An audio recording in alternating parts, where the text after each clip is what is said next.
Au cours de l'hiver 1989 et du printemps 1990, des centaines de Belges et d'Allemands aperçoivent dans le ciel un objet triangulaire aux lumières aveuglantes.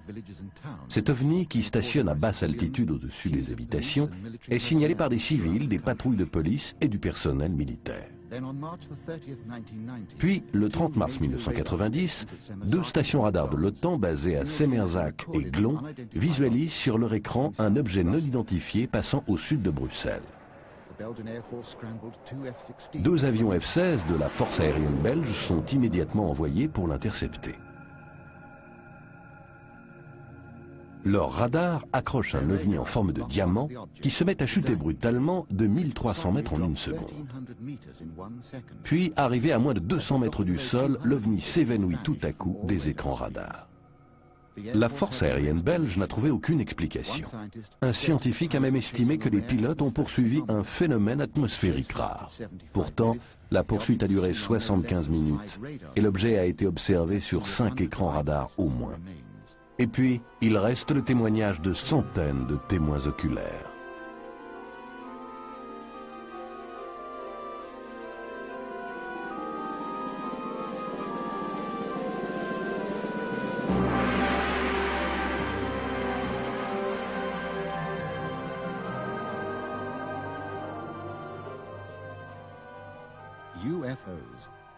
Nous avons imaginé toutes les explications possibles au sujet des ovnis. Depuis les débuts de l'histoire, les observations d'ovnis se sont inscrites dans un spectre allant du sublime au manifestement absurde. Si l'on doit en croire les rapports, nous sommes l'objet d'une certaine curiosité et chaque année, plusieurs centaines de personnes prétendent avoir fait des observations ovnis.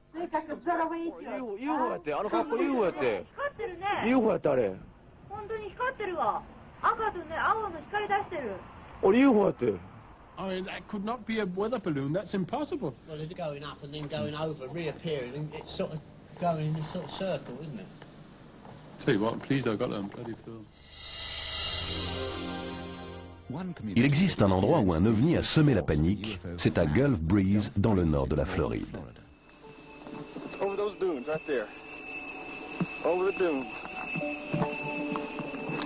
Oh my God. There she is. There she is, right there. Oh my God. Okay. Kind of way out. There's that boat just went by. Oh, Jesus, when you know it. Le promoteur immobilier Ed Walters filme cet ovni avec son caméscope en novembre 1993. Mais ce n'est que le dernier événement en date d'une série qui a bouleversé Gulf Breeze. En 1987, Ed Walters photographie déjà ces ovnis très nets avec un simple appareil Polaroid. Cet original très sombre est censé représenter un ovni stationnant au-dessus d'une route. Des spécialistes photos ont éclairci le cliché, ce qui a révélé plus de détails dans les couches d'émulsion. Pour de nombreux observateurs, ces photos prouvent au moins que les ovnis sont ici pour y rester. Et s'ils demeurent des sceptiques, une chose est sûre.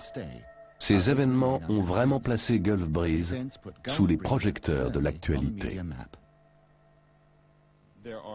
Il y a tellement de centaines d'autres témoins locaux et des milliers d'autres témoins dans le monde entier qui n'ont peut-être pas été sous les feux des médias comme moi-même, peut-être parce qu'ils n'ont pas écrit de livre ou pour d'autres raisons, que je ne crois pas qu'il s'agisse simplement de l'histoire d'Ed Walters. Je crois que l'histoire des ovnis existe en elle-même et qu'il y a des milliers de gens qui sont sincères et disent qu'ils savent ce qu'ils ont vu. Avec une base navale au large, cette vaste étendue de ciel et d'eau est idéale pour les passionnés d'ovnis, déferlant jusqu'à Gulf Breeze et autour de Pensacola. What is that baby doing? Oh, it may look like it's moving around, doesn't it? I see two of them moving to the west, slowly. Oh, whoa, whoa, whoa, whoa, what's going on up there? There's two of them. Who is that? Look, look, look, drop. Look, look, look, look. What again? Y'all look, it's right there. Sur les 5 heures d'enregistrement vidéo de Bruce et Anne Morrison, on voit d'étranges lumières manœuvrant au-dessus de la baie. J'étais en train de déjeuner avec une amie un jour au travail. Elle avait entendu parler des apparitions de Gulf Breeze, mais ça n'avait pas encore fait les gros titres des journaux de Pensacola, vous savez. Gulf Breeze est une petite communauté à l'extérieur de Pensacola. Et elle commença à me parler de cet homme à Gulf Breeze, qui avait pris toutes ces magnifiques images. Il y avait eu des articles à ce sujet dans le journal, et je me souviens de ma réaction bizarre. Soudain, j'ai regardé mes bras et j'avais comme des frissons sur tout le corps.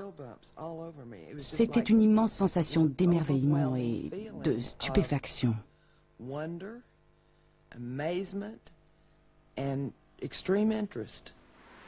3 minutes, 29 seconds. Oh, it's white. It's turning white there. There's 3 of them. Yeah.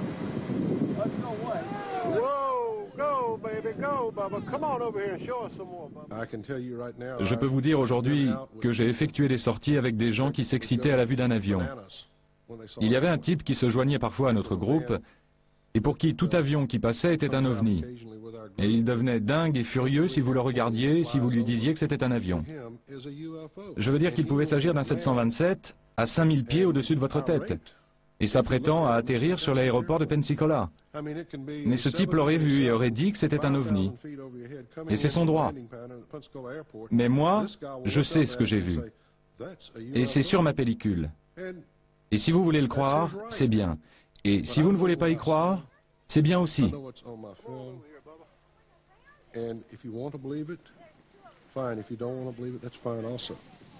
Whoa, whoa, whoa! Oh, it's kind of green. It's got a green halo around it, doesn't it? Did y'all see green around it? Yeah. All right. Les clichés d'Ed Walters semblant trop beaux pour être vrais, celui-ci devient tout naturellement la cible des démystificateurs. Eh bien, c'est vraiment révoltant. Je suis un type normal qui construit des maisons. Je suis un ouvrier, et voir quelque chose d'aussi extraordinaire, le raconter et se faire démolir, c'est vraiment scandaleux. On ne s'attend pas à ce genre de réaction. On s'attend à ce que les gens vous disent « c'est extraordinaire » plutôt que « t'es cinglé ». Over the dunes. Oh my God. There she is. There she is, right there. Oh my God. I would like for somebody. J'aimerais que quelqu'un du complexe militaro-industriel appartenant aux gouvernements mondiaux, j'aimerais que quelqu'un se déplace et dise « ne vous inquiétez pas de ce que c'est, voilà la réponse, dormez tranquille ». Mais personne ne fait ça. Ils ne savent rien, j'imagine. Je pense qu'ils cherchent tout comme nous. Je crois que lorsqu'il y a une panique due aux ovnis, alors les militaires et les gouvernements du monde s'y intéressent en coulisses.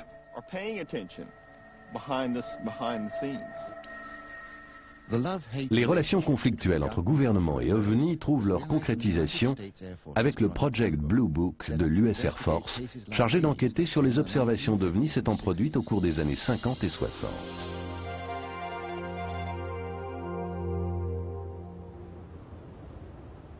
Le laboratoire de propulsion par réaction affirme qu'il s'agit d'un avion léger, mais Lee Hansen, le photographe, certifie que ce n'est pas le cas.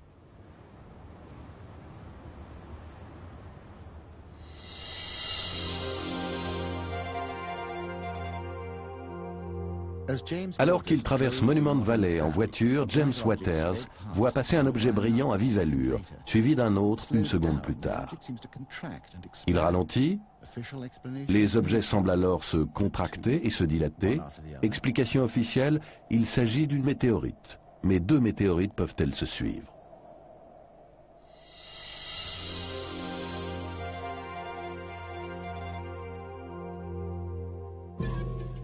Deux autres films d'OVNI ont été étudiés dans le cadre du Project Blue Book. L'un pris près des grandes chutes du Montana et l'autre dans le ciel de l'Utah.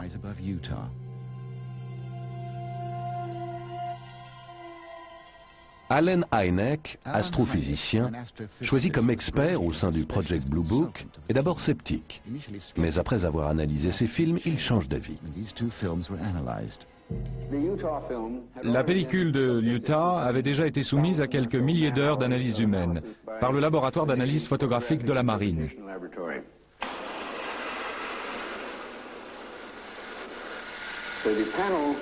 Les membres bondirent de leurs chaises et grimpèrent au mur et demandèrent en effet de revoir plusieurs fois la pellicule. Or, la marine, sur la base de leur analyse détaillée des pellicules de Utah, avait conclu que les objets vus sur les pellicules ne pouvaient pas être des ballons atmosphériques, des avions ou autres, et qu'il s'agissait en effet d'objets non identifiés et autolumineux. En dépit de cette conclusion, l'équipe réfuta tout cela et conclut que les objets étaient réels, bien que non identifiables, et que donc, il devait s'agir d'oiseaux. J'ai quitté la réunion et la salle avec néanmoins la nette impression que l'équipe avait fait délibérément en sorte de démystifier toute la question et de ne pas accorder au sujet l'attention scientifique sérieuse qu'il méritait.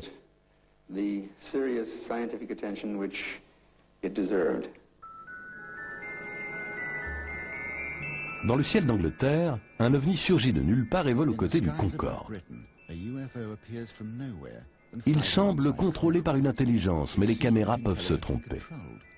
Les vols étaient filmés par un système de caméras périscope spécialement conçu, le système Astravision, qui emploie une combinaison complexe de lentilles et de prismes. Nous avons demandé à Alan Tanner, membre de l'équipe qui étudia le film de la British Airways, de regarder les choses de plus près. Eh bien, c'est probablement la prise de vue d'OVNI à laquelle tout le monde fait référence lorsqu'on parle des ovnis et du Concorde. Et là encore, vous verrez que ça ressemble beaucoup à d'autres prises de vue que nous avons, avec de petites marques marrantes dessus, que les gens prennent pour des ovnis ou je ne sais quoi. Regardez attentivement et vous verrez qu'il y a cette petite tache de lumière qui vient là et qu'on pourrait facilement prendre pour un ovni. Mais en fait, il est très possible que le Soleil, qui était voilé sur la gauche, ait été saisi par l'élément frontal du système de périscope Astravision, engendrant un reflet interne. Et je pense que ça signifie que la caméra se déplace. Cette petite tache bouge également, et je ne crois pas que ce soit un ovni.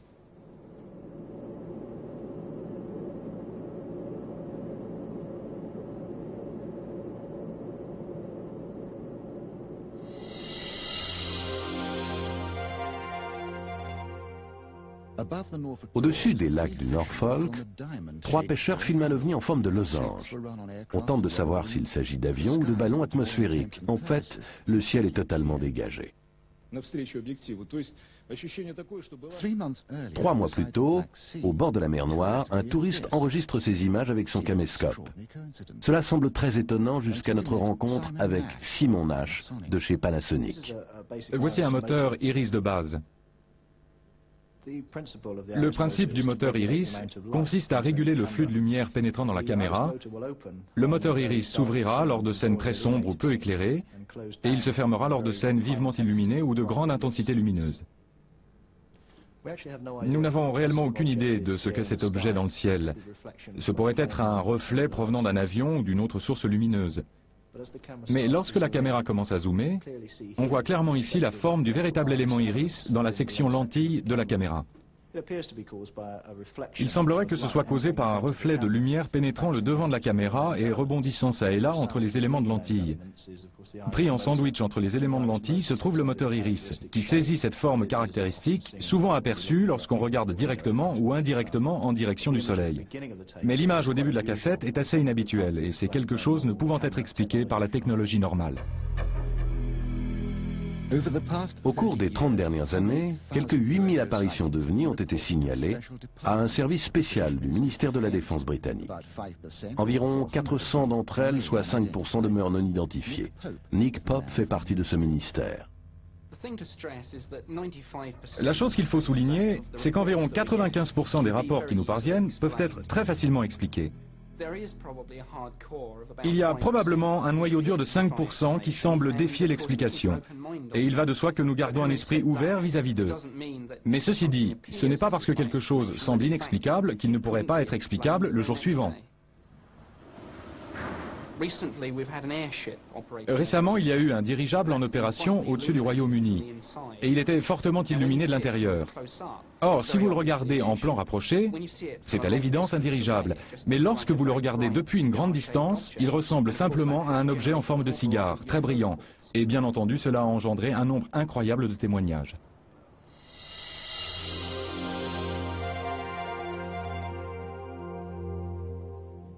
De nombreux rapports continuent de défier la raison.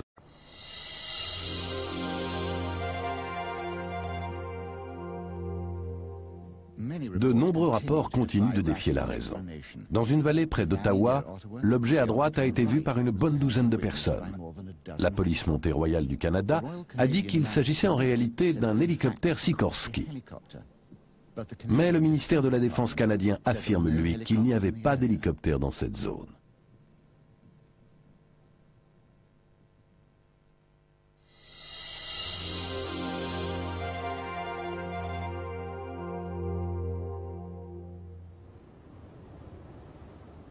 Cet objet bizarre, filmé au-dessus d'un champ de blé anglais, demeure un mystère.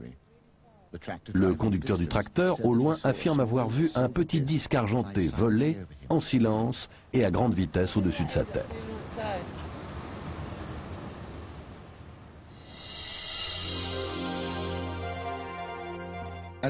Un caméraman de la télé filmant un sujet sur la météo dans le Wisconsin aperçoit un objet passé à plus de 1600 km/h au-dessus d'un moulin à vent.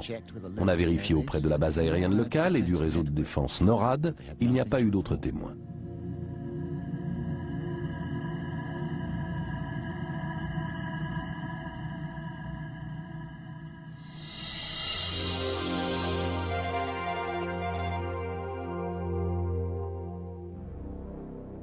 Dans l'Oxfordshire, une équipe TV filmant un sujet sur l'agriculture remarque cet objet au-dessus des champs. Tout d'abord, nous avons vu ce qui nous paraît être une très grande traînée de vapeur, plus fine que les traînées de vapeur ordinaires. Puis, lorsque cette traînée s'évanouit, c'est parti en ligne droite. L'objet était à l'évidence circulaire, et il y avait une couleur jaune-orange qui semblait s'arrêter très lentement, et puis très vite sortir du champ de vision. Ça allait tellement vite qu'on ne pouvait pas suivre. Ça semblait aller à une allure dingue, incroyable. Tout d'abord, ce fut une traînée de vapeur qui sembla apparaître brusquement. La ligne dans le ciel précédant la traînée de vapeur apparut elle aussi, visible comme si c'était passé au-dessus de nos têtes, sans qu'on ait rien remarqué. Alors la traînée de vapeur elle-même formait une sorte de spirale, comme si l'objet qui prenait les devants était en train de tournoyer. Et si l'on regardait cet objet à l'œil nu, il était évident qu'il tournoyait, et qu'il était orange et circulaire.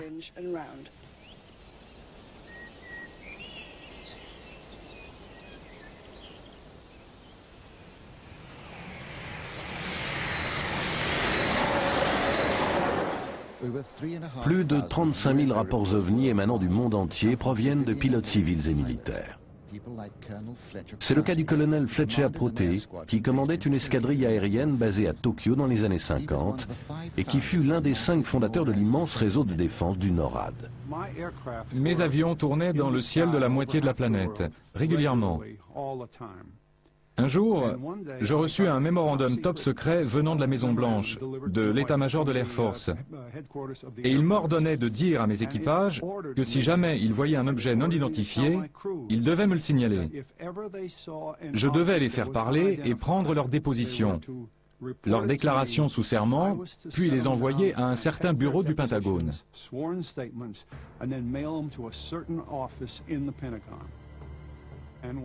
Un jour, l'un de mes équipages, sur un vol reliant Honolulu à Tokyo, vit quelque chose qu'il devait signaler. Et ils rentrèrent dans mon bureau un matin, et le capitaine de l'équipage, qui était une vieille connaissance à moi, me dit « Mon colonel, je suis vraiment un peu ennuyé aujourd'hui, parce qu'on va avoir pas mal de paperasse à faire », ajouta-t-il. Nous avons vu un objet non identifié à côté de notre avion durant plus d'1 heure, la nuit dernière, entre Midway et Tokyo, avec 60 passagers à notre bord. Aucune possibilité de dire que ce n'était pas là et qu'on ne l'a pas vu. Et donc, j'avais 12 hommes dans cet équipage et j'ai dû apprêter 12 pièces avec 12 interrogateurs. Nous devions coucher par écrit leur récit, ce qu'ils avaient vu, emballer tout ça puis l'envoyer à l'état-major de l'Air Force, mais on n'en a plus jamais entendu parler. En Amérique, le secret qui entoure les ovnis, hérité de la guerre froide et du développement des nouvelles armes nucléaires, est toujours d'actualité. Par contre, en Russie, les choses ont l'air de changer. Nous avons pu rencontrer des militaires de premier plan de l'ex-Union soviétique. Ils apportent non seulement leurs propres témoignages, mais évoquent aussi les enquêtes liées aux observations d'ovnis. Aujourd'hui, chaque mois, des centaines de cas sont signalés aux groupes OVNI et aux autorités militaires.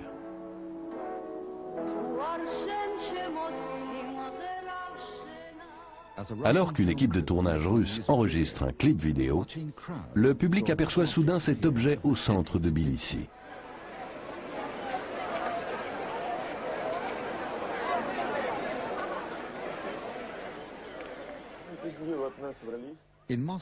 À Moscou, un officier du KGB et sa famille filment un groupe de lumières non identifiées.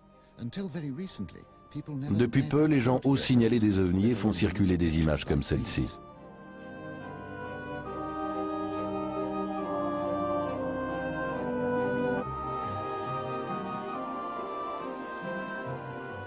Durant des années, les gouvernements ont empêché les témoins de révéler une observation d'ovnis.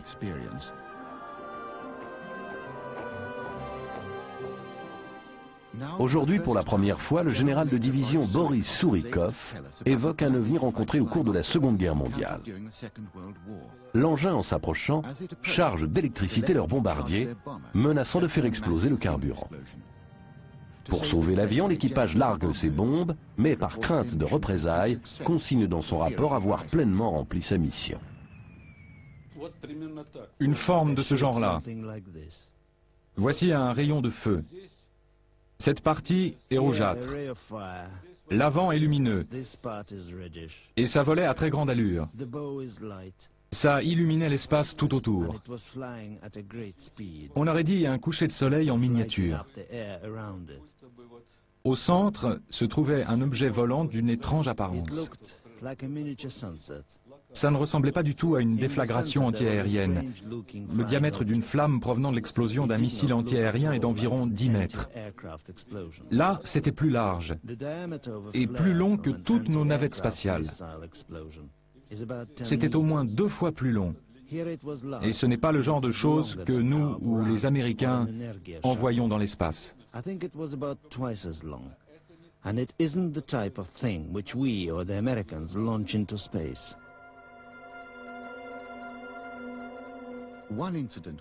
Un incident qui a modifié l'attitude des militaires russes à propos des ovnis s'est produit le 20 septembre 1977 à Petrozavodsk, à la frontière russo-finlandaise. À 4 heures du matin, plus de 170 témoins, dont une vingtaine de policiers et de gardes-frontières, voient un énorme objet brillant projetant des rayons de lumière. Il stationne au-dessus de la ville pendant un quart d'heure avant de se diriger vers la frontière finlandaise et après avoir été observé pendant au moins 4 heures au-dessus de la région. Le colonel Boris Sokolov dirigeait l'équipe d'enquêteurs du ministère de la Défense. Plus tard, ayant lu le rapport, je découvris qu'un important groupe de militaires avait assisté à l'événement à plusieurs centaines de kilomètres de Petrozavodsk, dans l'une des zones frontalières. Mais lorsqu'ils tentèrent de faire un rapport en employant les moyens habituels de communication militaire, téléphone, liaison radio, ondes courtes, plus rien ne fonctionnait. À la suite de cet événement qui s'était produit durant plusieurs heures dans le ciel de Petrozavodsk et un peu plus brièvement au-dessus de la zone frontalière, toutes les communications se remirent brusquement à fonctionner. All communications were suddenly restored. Cet événement a tellement intéressé les militaires que pour la première fois, ils mirent sur pied avec des scientifiques un projet de recherche financé par l'État. L'Académie des sciences russes et le ministère de la Défense à Moscou disposaient de millions de soldats à titre d'observateurs. Il y a eu un grand nombre d'expériences qui ne seront jamais répétées. Cela a duré 10 ans et toute l'Union soviétique était impliquée, 1/6 du globe. Et le nombre d'observateurs potentiels dépassait les 10 millions. Was over 10 million.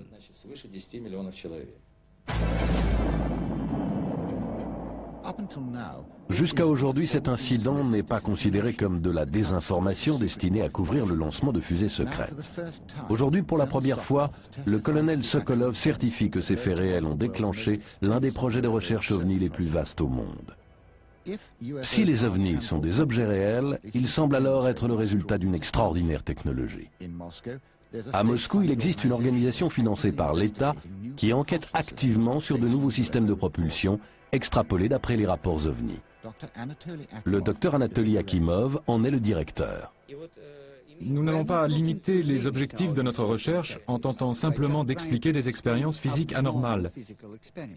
Ce que nous essayons de faire, c'est d'aller au-delà des frontières habituelles d'une enquête. Si nous croyons, et nous avons des raisons de le croire, que les ovnis existent comme un phénomène réel, alors naturellement la question se pose de savoir si la science contemporaine est capable d'y comprendre quoi que ce soit.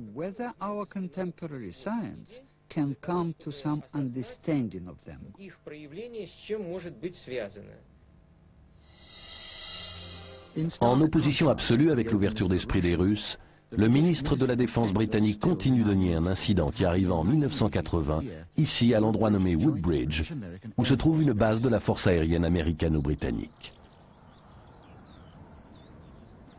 C'est l'une des bases aériennes militaires les plus actives du Royaume-Uni. Ses activités sont très secrètes et elle abrite l'un des plus gros stocks de réserves d'armes nucléaires de l'OTAN.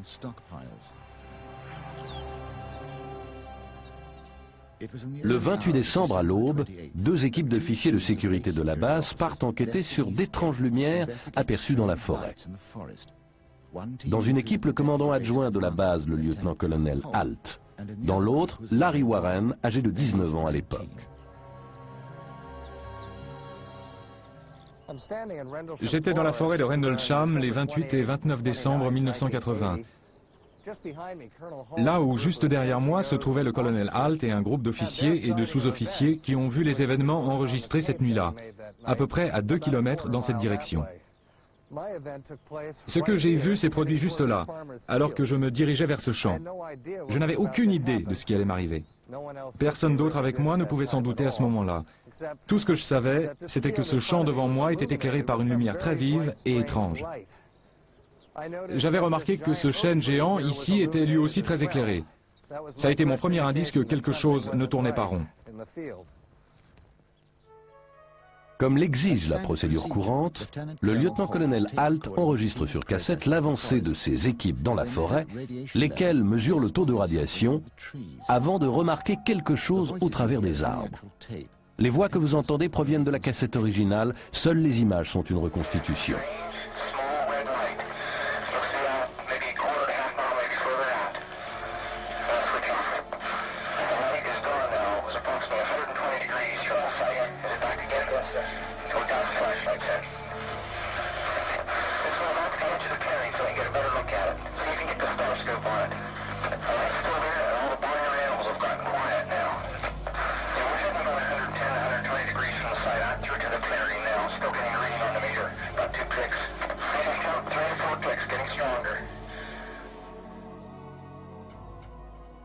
Tandis que Halt et son équipe se dirigent vers la lumière, Larry Warren et les autres voient devant eux un étrange cercle de brume dans le champ. Devant moi, alors que nous approchions et que je regardais cette brume sur le sol, il y avait d'autres membres de l'Air Force, de la sécurité et de la police, tous, partout dans le champ. Là-bas, plus loin, se trouvaient 2 caméras. Et l'une d'elles était une caméra vidéo, l'autre étant une caméra de cinéma. À l'époque, les caméras vidéo étaient réellement de la grosse technologie. Tout ce que j'ai vu dans ce champ fut saisi sur pellicule cette nuit-là, à la fois sur photographie et sur film. Il n'y a aucun doute là-dessus. Ce que j'ai vu alors que je marchais au centre de la zone où se trouvait la brume, on peut le voir clairement. C'est ici que tout s'est passé.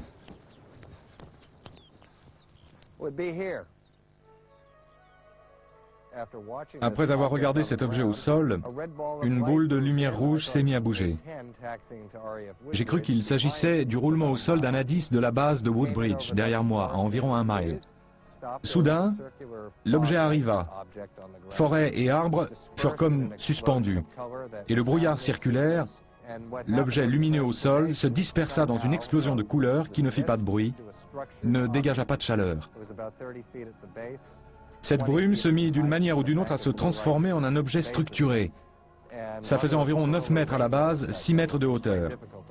Il y avait des lumières bleues et noires à la base, et comme une sorte d'arc-en-ciel nacré au-dessus. C'était très difficile de le regarder bien en face.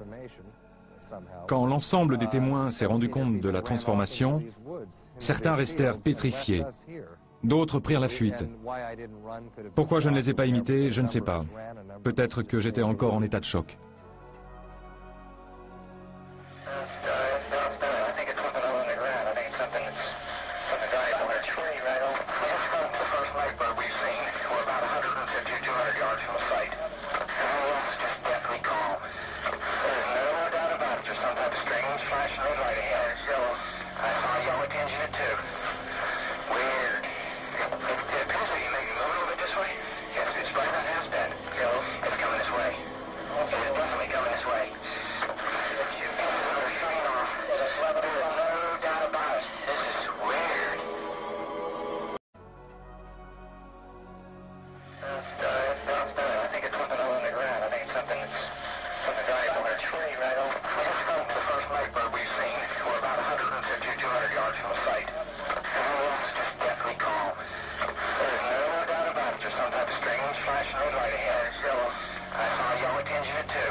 Mais les militaires ne sont pas les seuls témoins de l'événement. Depuis sa maison située près de la piste d'atterrissage, Jerry Harris observe les étranges lumières autour de la forêt.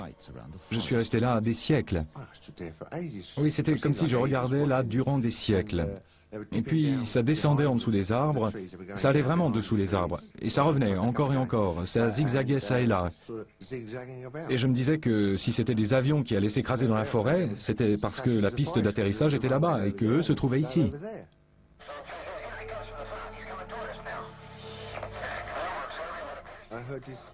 J'ai entendu ces bruits au-dessus de la base. Oui, j'ai entendu ces voix qui criaient.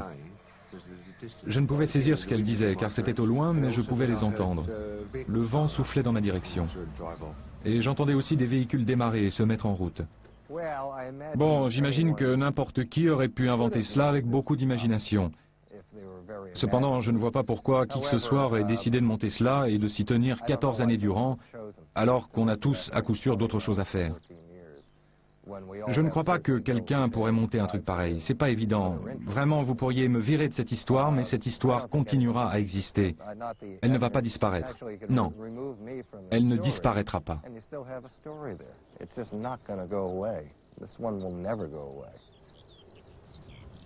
Strictes consignes de sécurité, démentis et explications se sont succédés juste après l'observation.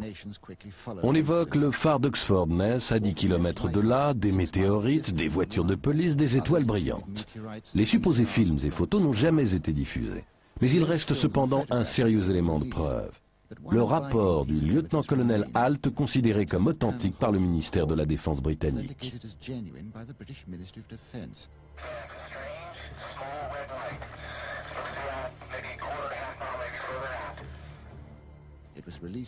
Cela fut révélé 3 ans plus tard à cause de la pression exercée par Warren et d'autres personnes employant le décret américain pour la liberté de l'information.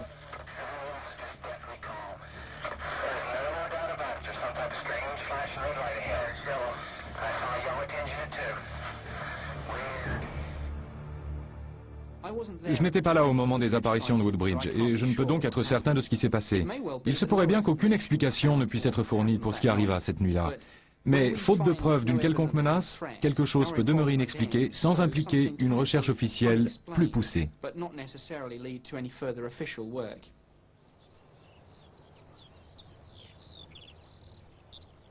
En dépit des affirmations gouvernementales, on ne peut ignorer les affirmations de Lord Peter Hill Norton, amiral de la flotte et ex-chef de l'état-major de la défense britannique au début des années 70. À mon avis, quelque chose de vraiment matériel s'est produit. Je ne doute pas que quelque chose ait atterri sur cette base américaine de l'Air Force. Je ne doute pas que des gens s'y soient intéressés, que les gens de l'Air Force américaine et que le général commandant la base s'y soient intéressés au plus haut point. Selon moi, le ministère de la Défense, qui fut régulièrement interrogé à ce sujet, non seulement par moi, mais aussi par d'autres gens, s'est restreint à sa normale ligne de conduite d'après laquelle rien ne touchant aux intérêts de la défense ne s'était produit à cette occasion. Ma position là-dessus a toujours été assez claire, et j'ai parlé de ça à la fois en public, à la télévision et à la radio. Et je l'ai dit aussi à Lord Trefgarne, face à face lorsqu'on s'est rencontrés. Et aussi devant un grand nombre de gens, dont le commandant en chef de Bentwaters. Je disais qu'ils avaient halluciné, et que pour une base nucléaire de l'Air Force américaine, c'était très dangereux. Or, ce qui devait arriver arriva, et dans ces circonstances, il n'y a qu'une seule réponse possible. Elle concerne la sécurité du Royaume-Uni. Et jamais on ne m'a contredit pour cette position.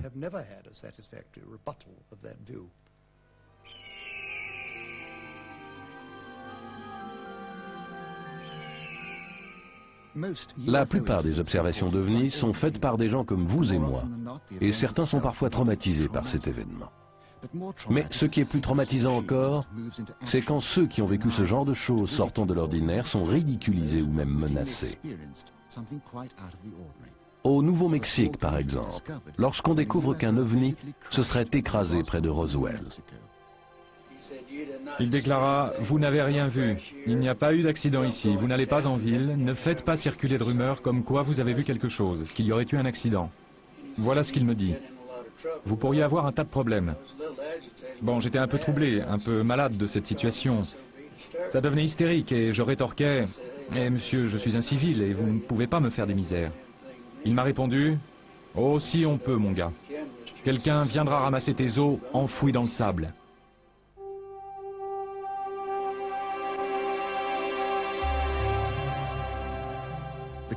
L'affaire du crash de la soucoupe volante et de ses occupants extraterrestres est devenue une classique et solide histoire d'OVNI. Le 8 juillet 1947, près de Roswell au Nouveau-Mexique, Mac Brazel découvre un extraordinaire amas de débris métalliques largement dispersés sur les terres de son ranch. Quelques jours plus tard, il contacte le shérif local, George Wilcox, qui appelle la base de l'armée de l'air de Roswell. Le major Jesse Marcel est envoyé pour enquêter et recueillir le maximum de débris. L'armée publie un communiqué de presse dans lequel elle affirme avoir retrouvé une soucoupe crachée au sol. Mais un peu plus tard, le même jour, le général de division Ramey dément et affirme que ces débris ne sont que les restes d'un ballon atmosphérique tombé au sol. Pour Fred Whiting, du Fonds pour la recherche OVNI, la conclusion officielle n'a aucun sens. Avec d'autres chercheurs, il a enregistré les témoignages de quelques témoins encore vivants et de membres de leur famille.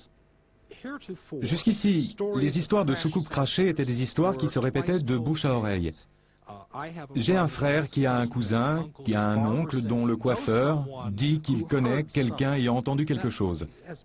Voilà la manière dont la plupart de ces récits ont circulé. C'est très frustrant car ce n'est pas une piste qu'on peut suivre. On ne peut vérifier les faits. Et selon toute vraisemblance, l'histoire est fantomatique car elle a été racontée par tellement de personnes qu'elle est très déformée. Roswell, c'est différent. Roswell présente une galerie de personnages qui sont connus. La plupart d'entre eux étaient toujours vivants, même 46 ans après. Une chose dont je suis certain, étant familier de toutes ces activités, c'est que ce n'était ni un ballon-sonde, ni un avion, pas plus qu'un missile. C'était autre chose dont nous ne savons rien. Il y avait juste des fragments répandus dans toute la zone. Une zone d'environ 6 km de long et large de plusieurs centaines de mètres. Un soir, on regardait la télé et il y avait une sorte d'émission sur l'espace. Ma grand-mère m'a regardée et m'a dit « Barbara, est-ce que tu crois qu'il y a une vie extraterrestre ?» J'ai répondu « Tu sais bien que j'y crois. » Et alors elle a dit « Il y a quelque chose que j'aimerais vraiment te dire, mais je veux que tu n'en parles jamais à personne, car moi je ne l'ai jamais dit à qui que ce soit. » À cette époque, elle était pile en train d'écrire un article où elle parlait de soucoupes volantes. C'est la seule chose qu'elle ait jamais couchée sur le papier et je lui demandais « Bien, qu'est-ce que tu veux me dire ?» Je pensais que ça allait être totalement différent de ce qu'elle m'a dit en effet. Elle m'a dit, au cours des années 40, un vaisseau spatial, une soucoupe volante, comme les gens disaient, s'est écrasé à Roswell. C'est intéressant. Comment tu sais tout ça, grand-mère? Et elle m'a répondu, ton grand-père George était shérif à l'époque. Lorsque l'incident est arrivé, la police militaire est venue au palais de justice, à la prison. Ils nous ont dit, à George et à moi, que si jamais on parlait de cette histoire de quelque manière que ce soit, non seulement on se ferait tuer, mais le reste de la famille également. Pourquoi? Qu'est-ce qu'ils savaient au juste?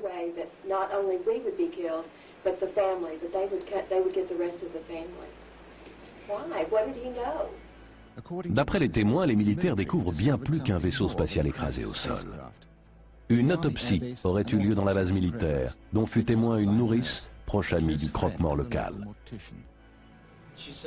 Elle déclara que lorsque l'une des mains fut détachée du bras et que lorsque les médecins la retournèrent, elle remarqua qu'au bout de ses petits doigts, qui ressemblaient à des coussinets, il y avait des petits trous semblables à de petites ventouses, à chaque extrémité de doigt. Et elle dit qu'il n'y avait pas de pouce et qu'il n'y avait que 4 doigts.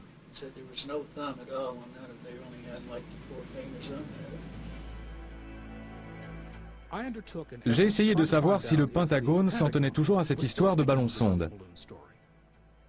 Et j'ai donc rédigé toute une série de lettres adressées à des sénateurs et à des membres du Congrès. Et j'ai aussi poussé d'autres chercheurs à faire comme moi. Ce qu'on a obtenu, c'est un bon modèle de démenti et de renvoi de balles. Des citoyens du Nouveau-Mexique ont alerté leurs propres représentants au Congrès. Stephen Schiff s'est occupé de l'affaire en leur nom. D'après les déclarations des témoins, il y a un certain nombre d'individus qui affirment que, quelle que soit la chose récupérée autour de la zone actuellement nommée Corona, près de Roswell, elle fut apparemment mise dans un avion spécial apprêté à cette fin. Cet avion était sous protection d'une garde armée, car des témoins ont vu la police militaire. Je ne crois pas que des ballons-sondes seraient normalement transportés par avions spéciaux sous garde armée. De sorte que la question, une question bien légitime, se pose de savoir si c'était bien un ballon-sonde. J'ai obtenu une réponse d'un colonel de l'Air Force qui m'a juste dit que ma requête avait été transmise aux archives nationales, que c'était simple, rapide. Et puis j'ai à nouveau contacté le ministère de la Défense. Et j'ai reçu une réponse émanant d'un niveau un peu plus élevé. On vous renvoie aux archives nationales. Et donc, j'ai contacté les archives nationales. Les archives nationales m'ont répondu qu'elles ne possédaient rien au sujet de l'incident de Roswell. Et inutile de le dire, j'ai considéré que tout ça était une perte de temps. Les choses en étaient à ce point lorsque j'ai demandé à notre bureau comptable de m'assister. Le bureau comptable, à la requête des membres du Congrès et de Schiff, accepta de mener une enquête pour savoir s'il y avait ou non une dissimulation d'informations relatives aux événements de Roswell. Un enquêteur fut nommé pour s'occuper de l'affaire, devant bien sûr en référer au bureau des membres du Congrès, du fait que le bureau comptable est une émanation du Congrès. C'est la section enquête du Congrès. Cet enquêteur approcha un officiel appartenant au bureau de liaison de l'Air Force avec le Congrès, le directeur des projets et des opérations, un certain colonel Larry Shockley. Et l'enquêteur dit au colonel Shockley qu'il était intéressé par l'affaire Roswell. La réponse du colonel Shockley fut, à ce qu'il me semble, qu'il n'avait pas à s'occuper de ça. Ce n'est pas la première fois, et à mon avis pas la dernière, qu'on empêche cette enquête d'aboutir. Ce type du Congrès, Schiff, il n'a pas dit « Nous possédons des documents, mais ils sont secrets. Vous ne pouvez en prendre connaissance que si vous suivez certaines procédures. » Ça, au moins, ça aurait été une réponse sensée. Mais me diriger vers un bureau qui ne possède pas ces documents et qu'ils savent ne pas les posséder, eh bien, ça, ce n'est pas raisonnable comme réponse. Pour Stephen Aftergood, de la Fédération des scientifiques américains, il y a d'après lui une explication moins secrète et plus terre-à-terre. Les archives nationales affirment qu'il y a plus de 300 millions de pages de documents secrets pour la période d'avant 1960, qui attendent d'être remis en circulation. En d'autres termes, des documents allant d'avant la Première Guerre mondiale jusqu'à 1960. Si nous extrapolons à partir de cela, Et tentons d'estimer le nombre de tous les documents secrets à l'heure actuelle, je dirais qu'il y a bien plus d'1 milliard de pages de documents secrets attendant d'être rendus publics.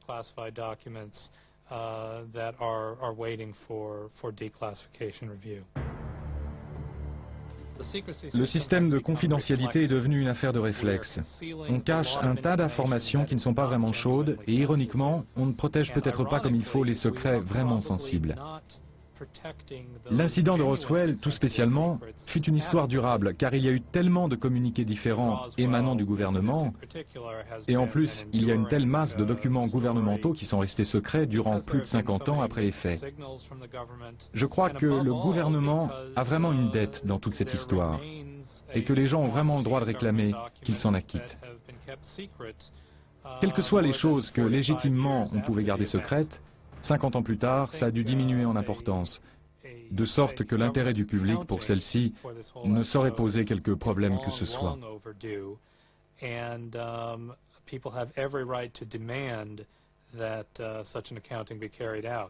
Whatever may have been legitimately secret 45 years ago has diminished so greatly in sensitivity that the public interest in its disclosure far outweighs any conceivable sensitivity that might remain. Or, ce qu'il faut faire, c'est arriver à mettre dans la tête des membres du Congrès, et c'est déjà dans les têtes de nombreux chercheurs ovnis des États-Unis, comme ailleurs dans le monde, qu'il y a une rétention d'informations pour des raisons que nous ne pouvons que deviner. Dans quel but, on n'en a pas la moindre idée. Mais le fait est que notre gouvernement n'est pas attentif aux citoyens qui veulent simplement être au courant des faits.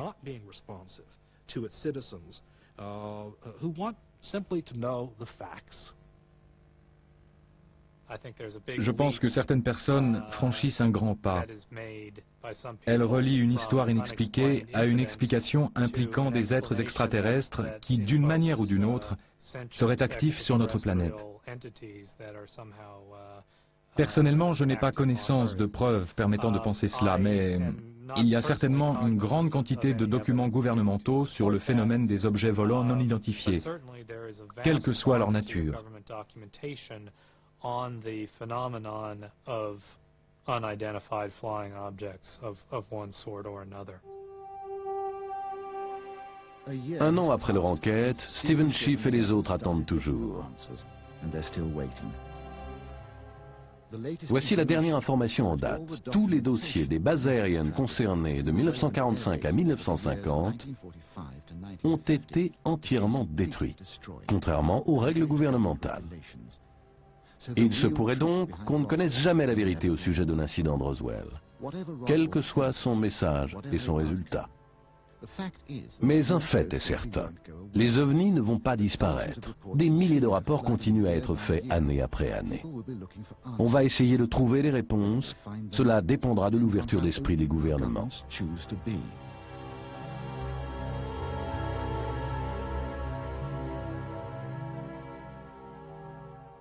Le régime du secret est un héritage de la guerre froide.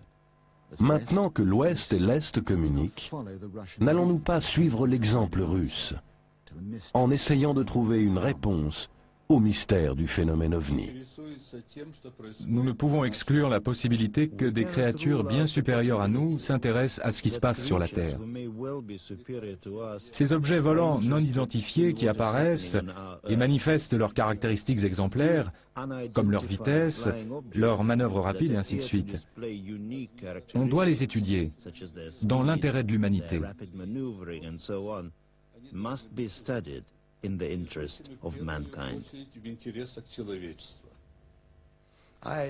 Je n'adhère pas aux vues de certains ufologues qui prétendent que tout ça se passe dans la tête. Je crois qu'il existe sans aucun doute quelque chose, ou un certain nombre de choses. Il peut s'agir de choses très différentes dans notre atmosphère matérielle. Et si ça peut atterrir, ça peut être photographié, vu et touché. Et de fait, il y a des gens qui affirment que tout cela s'est déjà produit. J'espère qu'un jour, on découvrira ce que cache le phénomène ovni. Même si tout le monde aime le mystère, je crois qu'un jour on saura.